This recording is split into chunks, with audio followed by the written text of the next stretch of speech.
भारत के इतिहास में जहां एक तरफ वीरता और पराक्रम की गाथाएं लिखी गईं, वहीं कुछ राजा अपनी विलासिता और शानो शौकत के लिए भी प्रसिद्ध हुए। ऐसे ही थे पटियाला रियासत के 7वें महाराज भूपिंदर सिंह, एक ऐसा शासक जिनके ऐश्वर्य के चर्चे आज भी इतिहास के पन्नों में सुनहरे अक्षरों में दर्ज है। भाग 1, बचपन और गद्दी संभालने की कहानी। पटियाला के मोती बाग पैलेस में जन्मे भूपिंदर सिंह ने बहुत कम उम्र में ही अपनी जिंदगी का सबसे बड़ा सफर तय कर लिया। जब वे सिर्फ 9 साल के थे तभी उनके पिता का निधन हो गया और उन्हें पटियाला की गद्दी संभालनी पड़ी। 18 साल की उम्र में ब्रिटिश वायसराय द्वारा उन्हें आधिकारिक रूप से पटियाला का राजा घोषित कर दिया। भाग 2, भारत का पहला राजा जिसने खरीदा हवाई जहाज। भूपिंदर सिंह विलासिता के प्रतीक माने जाते हैं। वे भारत के पहले राजा थे जिनके पास अपना निजी हवाई जहाज था। उस दौर में जब आम लोग हवाई यात्रा की कल्पना भी नहीं कर सकते थे, तब महाराजा अपने विमान से सफर किया करते थे।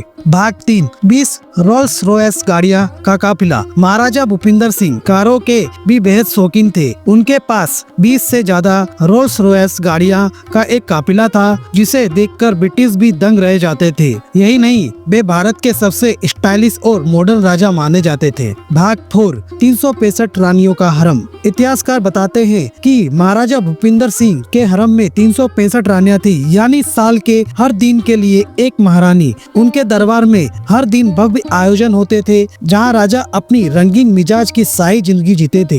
भाग 5, खेल, राजनीति और कला में रुचि। लेकिन महाराजा केवल विलासिता के लिए ही नहीं जाने जाते थे, बल्कि वे खेलों के बड़े प्रशंसक भी थे।